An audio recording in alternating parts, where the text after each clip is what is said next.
The city woke as it always did, engines roaring, footsteps echoing, lives rushing. But Kevin Doyle felt no rush. At 52, he was tired, worn down, carrying little more than a frayed backpack and the companionship of his loyal dog, Max.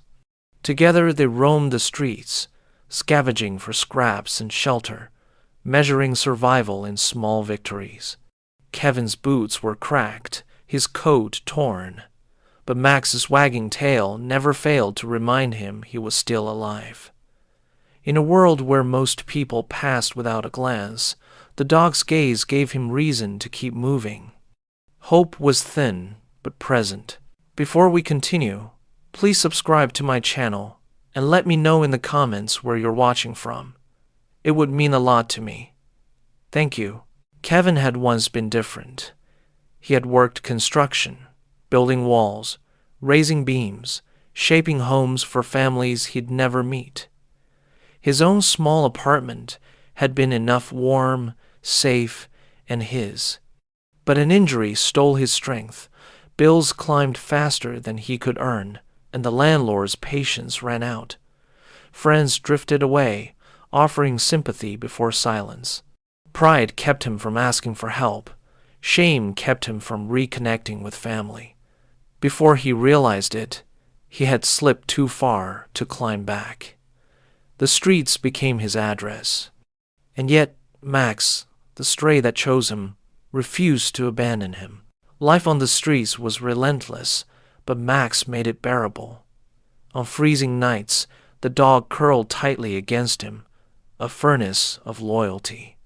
On hungry days, Kevin split every crumb in two, always giving Max the larger share.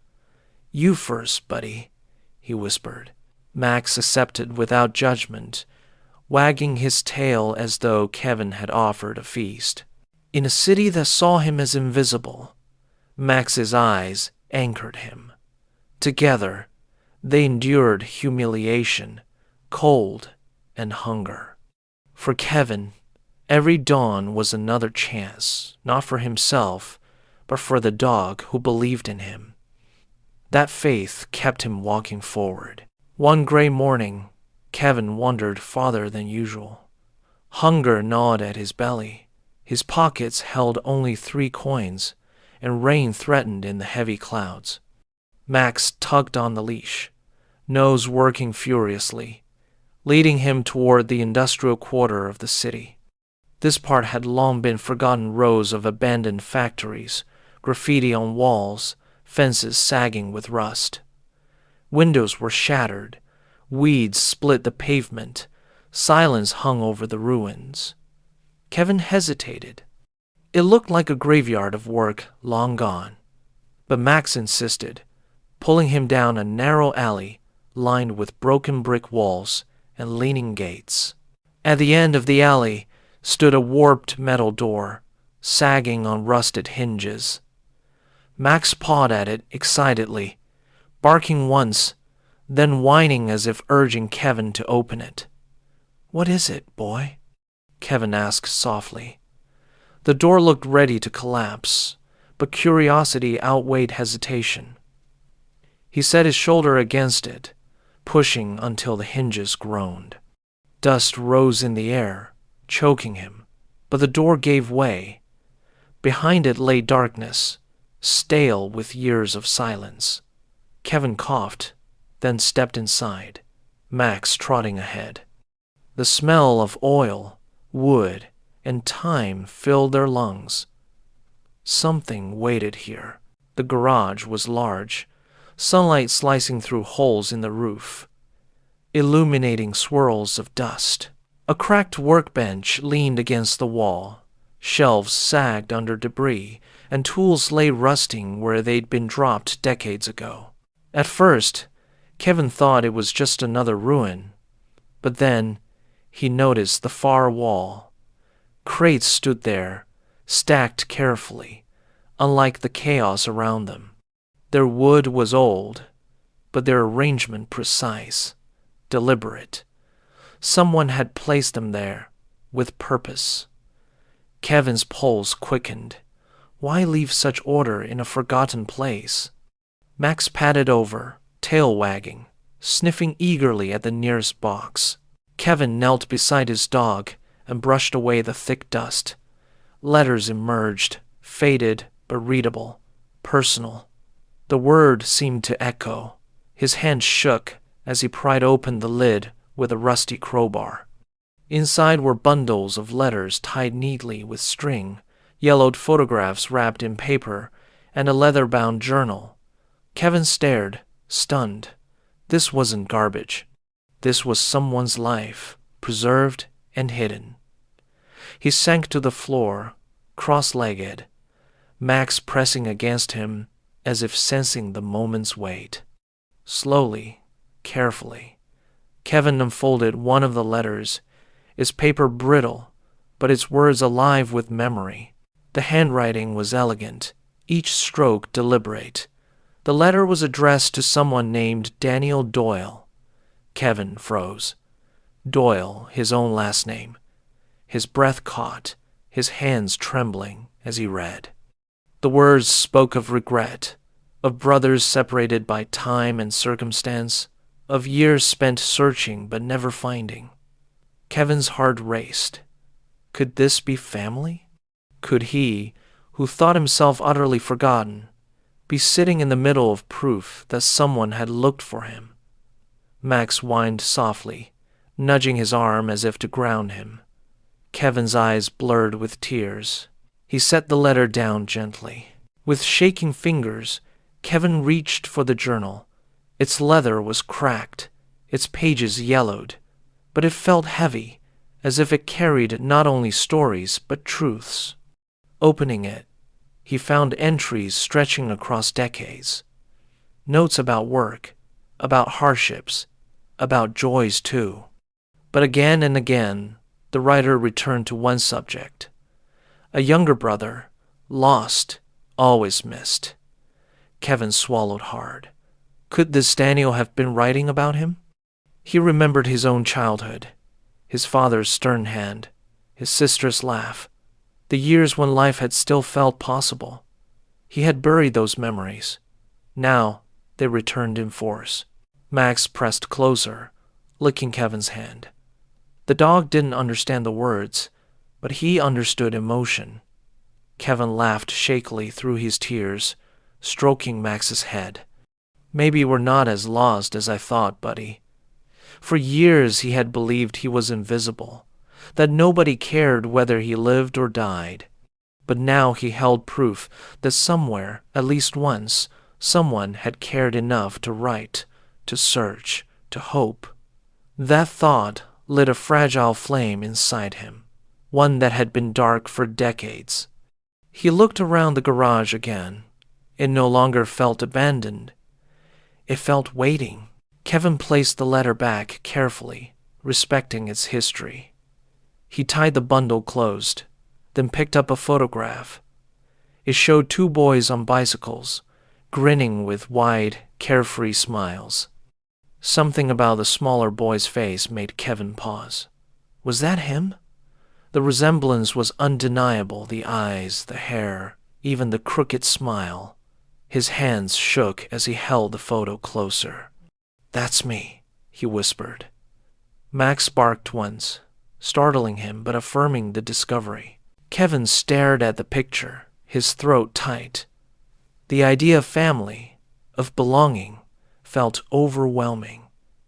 It was a possibility he hadn't dared imagine. He turned back to the journal, flipping through pages filled with everyday details, work done, bills paid, struggles faced.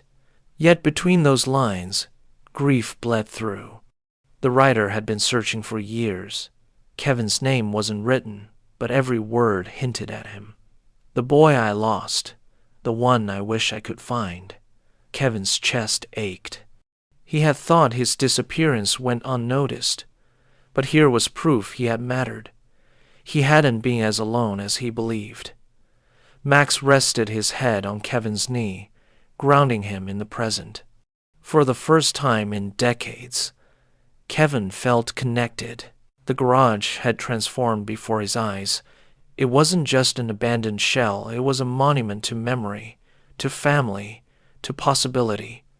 Kevin closed the journal, hugging it to his chest. Max wagged his tail, as if understanding the importance of the discovery. Kevin whispered, "This could change everything." He looked around again, realizing the space could be more than storage. It could be shelter. It could be theirs. His heart swelled with cautious hope. The city outside had taken so much from him, but here, in this forgotten place, it felt like fate had given something back. Kevin began to tidy the space, almost without thinking. He stacked old tools neatly, swept dust into piles with a broken broom he found in the corner, and cleared a spot for him and Max to rest. The work was simple, but it filled him with quiet satisfaction. Max lay on the blanket they discovered, tail wagging lazily, eyes half closed. The garage was still broken, its roof leaking, its corners filled with cobwebs. But it was a roof nonetheless, and more than that, it was a place that felt theirs. Kevin hadn't felt ownership of anything in years until now. That night, as the city darkened, Kevin and Max stayed inside the garage. Rain tapped gently against the roof, leaking in thin streams, but they were sheltered enough. Kevin leaned against the wall, journal resting on his lap. Max curled beside him. He whispered into the quiet, "Maybe this is a beginning." The words felt foreign, yet comforting. For years, he had lived only to survive, never daring to dream of more. But now, surrounded by letters, photographs, and proof of belonging, he allowed himself to imagine a future. Hope flickered, fragile but real. And for Kevin, that was everything. The next morning, Kevin awoke to sunlight filtering through the holes in the garage roof. For a moment, he forgot where he was. The journal on his lap and the warmth of Max pressed against him reminded him it wasn't a dream. He rubbed his eyes and whispered, "We'll make something here, buddy." Max stretched and wagged his tail, eager for the day. Kevin hadn't felt this alive in years. The thought of purpose of cleaning, fixing, making this space livable, filled him with energy he thought had long since disappeared. For once, the day didn't feel like a burden. Kevin set to work. He swept the floor properly, gathering years of dust into piles. He cleared broken boards and rusted scraps, stacking them neatly outside. Each task seemed small, but together they made the space feel different, lighter. Max padded around happily, sniffing every corner, occasionally pawing at something interesting. At one point, he unearthed an old coffee tin filled with nails and screws. Kevin chuckled. "Good find, Professor." With those nails, he patched part of the wall with loose boards. It wasn't perfect, but it was something. The garage began to resemble a place where life might grow again. Later, Kevin opened the other crates. One contained tools, wrenches, hammers, screwdrivers, all well used but still strong. Another held boxes of bolts, wires, and small mechanical parts. It was as if the place had been frozen mid-work. The more he uncovered, the more he realized the garage had been a workshop, perhaps the heart of someone's livelihood. He could almost hear the echoes of saws and laughter. For Kevin, these weren't just relics, they were opportunities. He picked up a hammer, feeling its weight in his hand. For the first time in years, he felt like a builder again. That night, Kevin lit a small candle he found in the corner, its flickering light casting long shadows. He opened the journal and read more entries. Each one spoke of struggle, but also resilience. Daniel Doyle had fought for his dreams, even when they slipped through his fingers. He had built this garage, filled it with work and memory. Kevin felt connected to him, as though the man's spirit lingered. he whispered. "I'll take care of it. I promise." Max looked up briefly, tail thumping, then rested his head again. It felt like a vow sealed in the candlelight. In the days that followed, Kevin worked tirelessly. He patched holes in the roof with scraps of metal he scavenged. He repaired broken shelves, organized tools, and even built a makeshift bed from old wooden planks and blankets. Each improvement gave him pride. The garage was no longer just shelter, it was becoming home. Max seemed to sense the change, his energy brighter, his tail wagging constantly. At night, Kevin slept deeply, something he hadn't done in years. The darkness no longer felt endless. It felt safe. It felt like the world had given him one small corner to rebuild. One morning, while sweeping near the workbench, Kevin discovered a small metal box tucked beneath it. Inside were faded photographs and a folded deed. His heart pounded as he read the words. The garage and the small plot of land it stood on had once belonged to Daniel Doyle. The deed was old, perhaps expired, but seeing his family name on paper filled Kevin with both sorrow and hope. Could this place legally be his? Did it matter? He whispered. "We belong here, don't we?" Max barked once in agreement. Kevin tucked the deed safely into the journal. Kevin soon realized the garage could be more than just a home for him and Max. With the tools and supplies, he began fixing small items he found discarded, broken chairs, bent bicycles, lamps missing screws. He repaired them carefully, then left them by the curb where he knew people would find them. It was his way of giving back, of repaying the city that had turned its back on him. Some days, he even left a note. "Fixed and free. Take it if you need it." It wasn't much, but it felt like dignity, like purpose returning to his hands. Word spread quietly. Neighbors began leaving small items near the garage door, testing the mysterious fixer. Kevin repaired each one and left them out again. Soon, people began leaving food in return, a loaf of bread, a can of soup, sometimes even fresh fruit. Kevin shared everything with Max, always keeping the promise that the dog ate first. For the first time in years, he felt part of a community. He was no longer invisible. People didn't see him as just a homeless man. They saw him as someone useful, someone who gave. That realization filled him with quiet pride. One afternoon, a young boy knocked on the garage door. He held a broken skateboard, eyes wide with hope. "Can you fix it?" he asked. Kevin smiled, taking the board in his hands. "I'll try." Within an hour, the wheels spun freely again, and the boy's grin stretched wide. "Thank you, mister," Kevin waved as the child ran off. Watching the boy skate down the street, Kevin felt warmth spread through his chest. He had done something small, but it mattered. For the first time in decades, he felt like he belonged, like the world had carved him a place. That night, Kevin sat with Max by the workbench, journal open in front of him. "We've done good, buddy," he whispered. Max thumped his tail against the floor. Kevin traced the words in the journal again. "Start here. Keep going." He realized Daniel had left more than tools and letters. He had left a legacy, a chance for Kevin to reclaim not just shelter, but dignity. The garage wasn't just bricks and boards. It was hope reborn. Kevin leaned back, listening to the rain outside, and for the first time, he allowed himself to believe that tomorrow might be brighter. But change didn't come without challenges. One evening, two men wandered into the garage, eyeing the tools. "Nice setup," one muttered. "Bet we could sell this stuff." Kevin's stomach tightened. He stood firm, Max growling low at his side. "This place isn't yours," Kevin said, voice steady.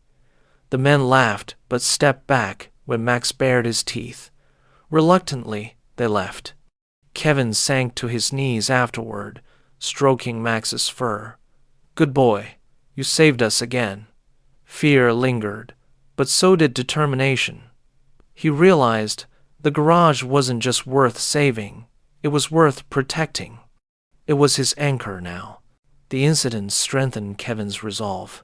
He secured the door with stronger locks, reinforced the windows, and kept the key close at all times. He wasn't just guarding wood and metal. He was guarding memories, a legacy, and the fragile hope that had begun to grow inside him. Each day, he found new reasons to stay strong.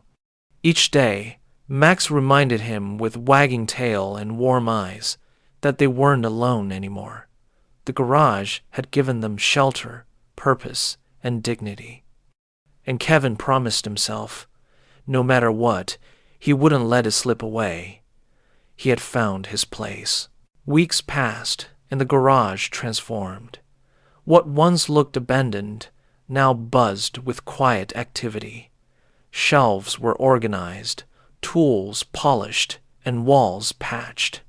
Neighbors stopped by more often, some bringing broken items, others just stopping to chat. Kevin began to feel less like an outsider. He listened to their stories, shared advice, and offered help where he could. Max became a favorite among the children, who brought him scraps of food and played fetch with him. Slowly, the garage wasn't just Kevin's refuge. It became part of the community, a place where kindness was exchanged freely without judgment. One day, a woman in her 40s approached, holding a photograph. She introduced herself as Linda Doyle, a distant cousin. She had heard rumors of a man fixing things in the old Doyle garage and came to see for herself. Kevin stared at the picture. It was Daniel, standing proudly by the garage decades ago. Tears filled his eyes. Linda explained how Daniel had spent years searching for a lost brother. Kevin's voice shook as he admitted who he was. In that moment, the garage didn't just give him shelter or purpose. It gave him back family he thought lost forever. Linda hugged him tightly, promising to help however she could. She visited often, bringing supplies and meals. Together, they began restoring the garage fully, honoring Daniel's memory. Kevin felt a sense of belonging deeper than he had ever known. The men who had been invisible on the streets now had family, community, and purpose. Max wagged happily, basking in the warmth of a home finally filled with love and laughter. Kevin whispered to his dog one night, "We're not alone anymore, buddy. We made it."